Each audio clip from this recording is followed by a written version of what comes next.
Aqui estamos com Wesley Chaves e Oplínio Guzmão, estudantes do Bacharelado Livre em Teologia do Instituto Ictus. E hoje nós trouxemos uma discussão sobre a diferença entre o capítulo 9 da primeira carta de Paulo aos Coríntios e os capítulos 8 e 9 da segunda carta aos Coríntios. Ouviremos inicialmente a nossa irmã Oplínia com algumas considerações sobre o assunto e na sequência o Wesley Chaves fará algumas perguntas. Oplínia, por favor. Uma importância muito grande em 1 Coríntios 9, quando Paulo fala acerca de ser sustentado pela igreja. Ele mesmo certifica na palavra do Senhor: não sou apóstolo, não vi Jesus, nosso Senhor, não são vocês resultado do meu trabalho no Senhor, ainda que eu não seja apóstolo para outros, certamente sou para vocês, pois vocês são o selo do meu apostolado no Senhor. Aqui está querendo dizer que este próprio povo de Coríntios, eles têm consciência, ou tinham consciência do trabalho de Paulo, que Paulo poderia ser sustentado por aquele ministério daquela igreja ali na cidade de Corinto. Como ele diz aqui no versículo 14, da mesma forma o Senhor ordenou àqueles que pregam o Evangelho que vivam do Evangelho. Então Paulo aqui fala também acerca do boi. Quando ele debulha o boi debulha o trigo, logicamente a boca dele não vai ser amordaçada, não vai ser trancada para ele não comer. Paulo aqui fala também acerca do lavrador, quando ara, o debulhador, quando debulha, que ele deve fazer na esperança de participar da colheita. Enfim, em resumo, isso quer dizer o quê? O obreiro, ele deve ser sustentado pela igreja. Ok. Então, Oplínia, o capítulo 9 da primeira carta de Paulo aos Coríntios tem como tema, assunto principal, a manutenção da obra e do obreiro, o sustento da obra e do obreiro. E Paulo, a defesa do dever que a igreja tem de sustentar a obra e o obreiro, utiliza metáforas, né? Ele apresenta elucidações a fim de que as pessoas não fiquem em dúvida. Ele cita a lei de Moisés sobre o boi que debulha, e ele diz assim: porventura Deus estaria preocupado com o boi? Ou Deus mandou Moisés escrever assim, já numa referência ao obreiro, que ao trabalhar com a obra, não deve ser impedido de alimentar-se da obra. E Paulo cita Jesus, quando Jesus, fazendo referência à lei também, diz que o trabalhador é digno do seu salário. Enfim, o capítulo 9 da primeira carta aos Coríntios trata do sustento da obra e do obreiro. Portanto, tem a ver com a manutenção da casa de Deus, com todas as suas demandas, com todas as suas necessidades. É um texto que pode ser aplicado como ensino referente a dízimos e ofertas.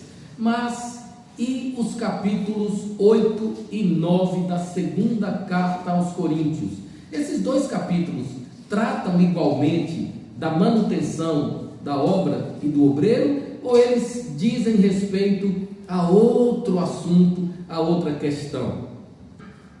Boa noite aos internautas que estão ligados.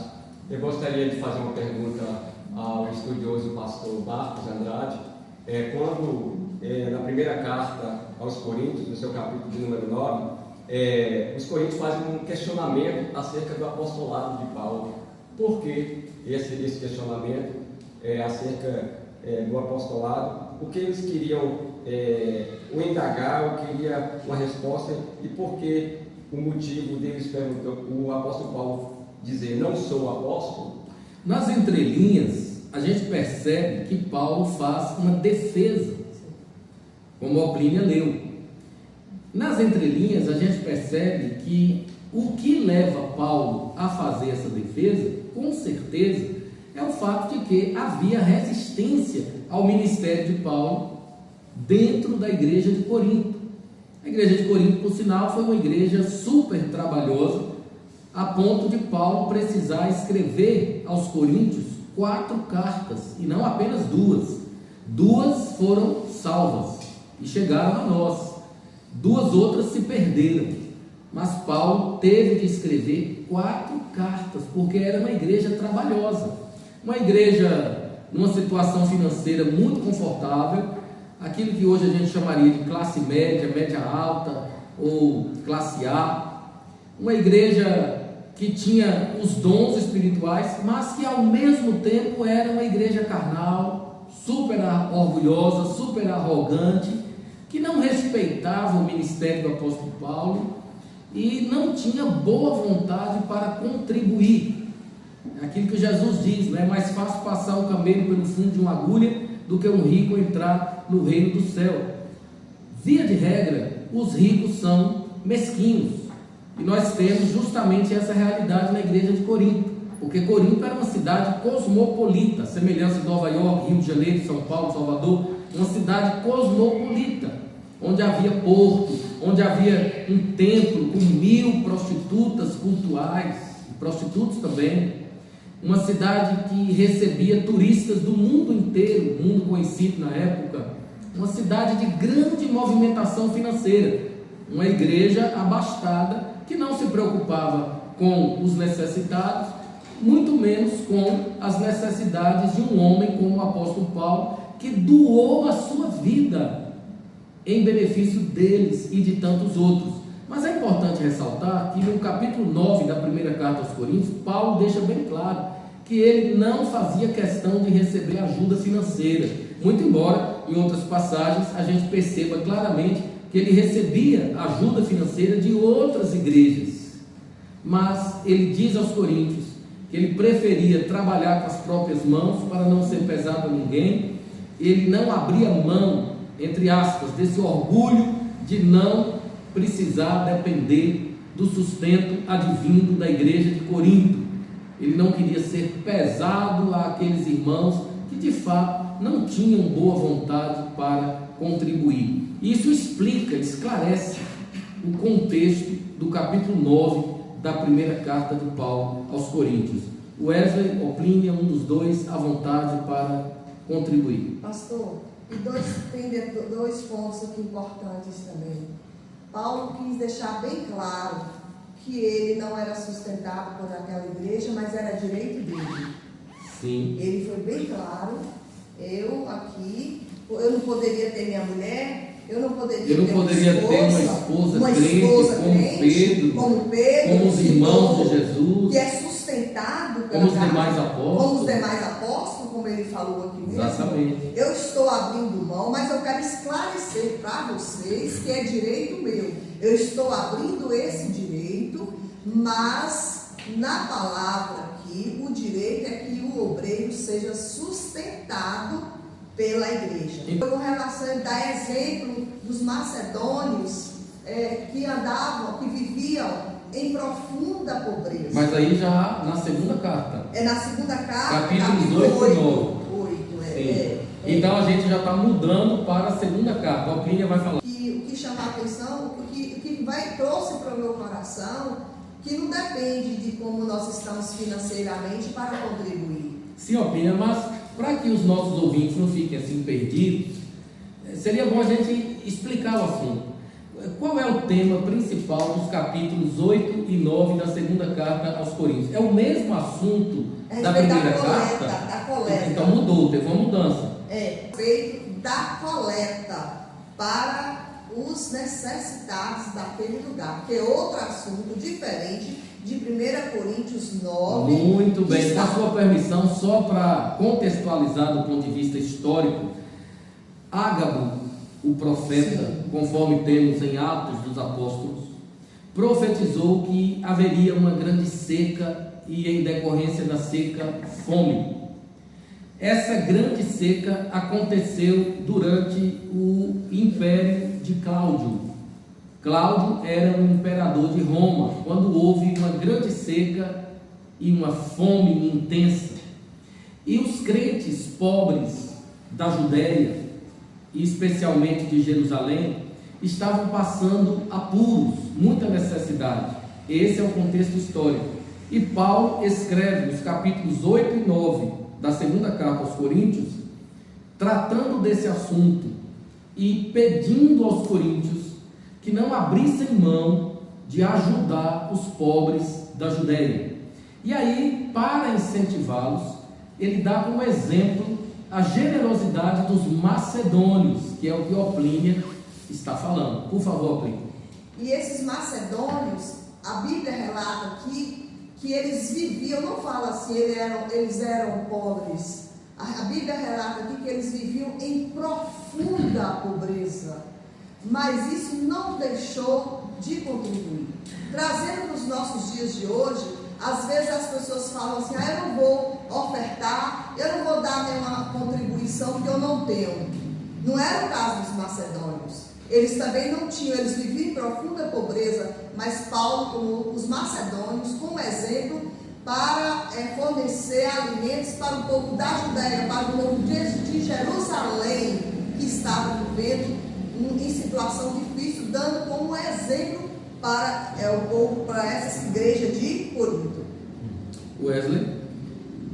Mediante a fala do pastor Marcos, nós podemos analisar aqui que neste contexto em que o apóstolo Paulo, escrevendo aos Coríntios, no seu capítulo, 2 Coríntios, seu capítulo de número 9, no seu versículo de número 6, ele vai enfatizar a questão de serem generosos, né, e de contribuir voluntariamente, né, uma vez que os coríntios eles se apresentavam de outra forma, como o próprio pastor disse, de forma mesquinha e egoísta. E ele disse aqui, lembre-se, quem lança apenas alguma semente obtém uma colheita pequena, mas quem semeia com fartura obtém uma colheita farta. Cada um deve decidir em seu coração quanto dá. Não contribuam com relutância ou por obrigação, pois Deus ama quem dá com alegria.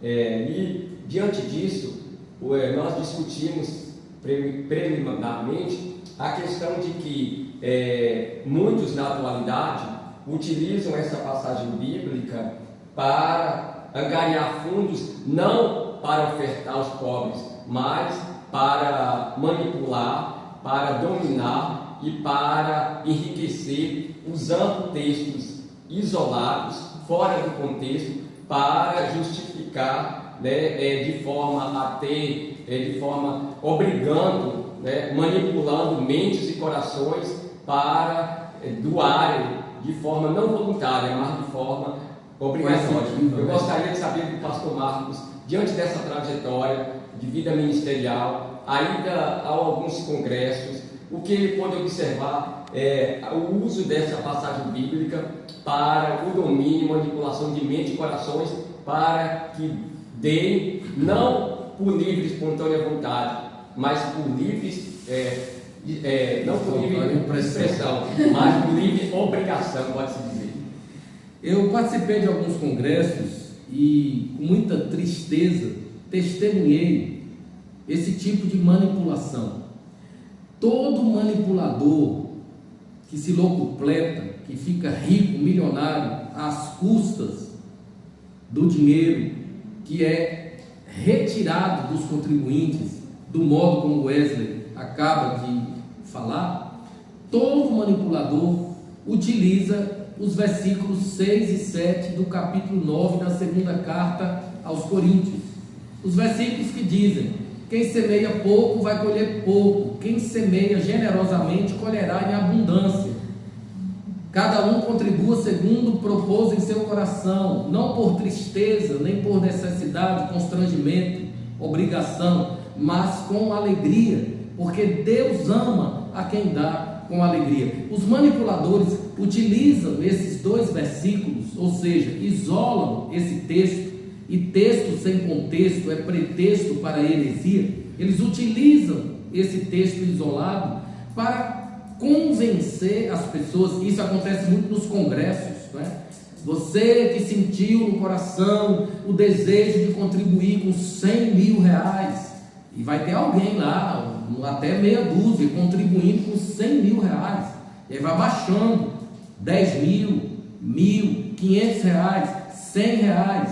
A pessoa que não for nem para contribuir sequer com 100 reais, acaba sendo mal vista, não é? E ela se sente muito constrangida, envergonhada por não ter ido nem para contribuir com 100 reais. Mas é manipulação pura. Por quê? Capítulos 8 e 9 da segunda carta aos Coríntios são capítulos nos quais Paulo incentiva os coríntios a levantarem uma oferta generosa, grande, abençoadora para os pobres da Judéia. E eles utilizam, como a Oplínia falou, o exemplo dos macedônios, que sendo profundamente pobres, da profunda pobreza, retiraram riqueza em benefício dos irmãos que estavam passando fome na Judéia. Logo, quando a gente lê esses dois capítulos, versículo por versículo, do começo até o fim, a gente percebe muito claramente que Paulo não está pedindo dinheiro para si mesmo, não está pedindo dinheiro para o sustento pessoal do seu ministério. Paulo não está pedindo oferta para os apóstolos, não. Paulo está pedindo uma oferta generosa para os pobres de Jerusalém. É muito simples, mas os manipuladores isolam o texto com a finalidade de fazer a cabeça das pessoas, e as pessoas, de uma forma desavisada, simplória, acabam se deixando manipular, até por não terem o conhecimento histórico-cultural e o próprio conhecimento contextual, literário, daquilo que temos nos capítulos 8 e 9 da segunda carta aos Coríntios. Algum acréscimo? Posso fazer Sim. uma observação? Sim. Eu acho, assim, a gente pensa que essa manipulação é só para as pessoas que não têm esclarecimento nenhum, mas elas podem ocorrer até com as pessoas que têm esclarecimento, no afã, no desejo de ouvir profecias profetadas para assim receber e ouvir aquilo que quer ouvir. Eu tive uma experiência, não foi comigo, mas uma determinada pessoa contou dela mesma, que ela deu, uma colega dela deu 4 mil reais para ela, e que quando o marido descobriu, o marido queria levá-la, a própria amiga minha que me contou, que ia levá-la para a polícia, para a delegacia, porque a esposa deu 4 mil reais para esta mulher, na forma de manipulação. Foi lá em Israel, elas são aqui do Brasil, lá em Israel, colocou o dinheiro na conta. Eles não tinham essa condição de, naquele momento, de dar esse dinheiro de 4 mil reais, porque aqui fala que os macedônios, eles davam por iniciativa, vocês podem observar, aqui no versículo 3, por iniciativa própria. Eles pediam, eles suplicavam insistentemente de poder ajudar, o privilégio de participar e de ajudar a igreja da Judéia, de Jerusalém, aos necessitados. Exatamente isso aí. Oplínia, você me fez lembrar duas coisas. Não faz muito tempo, um profeta, entre aspas, conseguiu 150 mil reais de um homem com quem ele fazia campanha de oração. 150 mil reais, um profeta, entre aspas, viu? 150 mil reais. O homem agora está depressivo porque esperava com isso conquistar pelo menos uns 50 milhões e até agora não conseguiu. Nós temos aqui nesse ambiente uma irmã consanguínea de uma serva do Senhor Jesus, que estando numa igreja onde havia um profeta, um falso profeta, um manipulador, que usou a seguinte estratégia: você vai colocar em sua mão o que você tiver de maior valor. Estou dando exemplo aqui com a minha aliança, é o que eu tenho aqui de maior valor. A pessoa segurava com a sua mão direita um par de tênis, a jaqueta, a joia, a carteira, enfim. E ele disse: não é para você dar de oferta, é para eu orar apenas. E ele orava. Depois da oração, ele perguntava: Alguém está com a mão fechada e não consegue abrir a mão? É porque tem maldição? Eu vou orar, a sua mão vai abrir, a maldição será quebrada. Porém, o que cair da sua mão é do Senhor, e caiu da mão da mana de uma estudante que está aqui nos ouvindo presencialmente, a chave da Hilux. E ela, angustiada, me chama: pastor, e agora? O carro do meu marido. E eu chamei um garoto esperto, pega aquela chave ali, e pega também aquela outra coisa ali. E o menino foi catando algumas coisas que eu via que era de muito valor e que daria problema, porque vários celulares, smartphones de pré-adolescentes estavam ali no chão. É manipulação pura, mas as pessoas são facilmente enganadas, e é sobre isso que Paulo está falando nos capítulos 9 da primeira carta e nos capítulos 8 e 9 da segunda carta. Ele fala sobre pessoas que valorizam os falsos profetas, os falsos apóstolos, mas não dão valor àqueles que efetivamente trabalham com sinceridade e honestidade. Eu acho que nós já podemos nos dar por satisfeitos, sim ou não?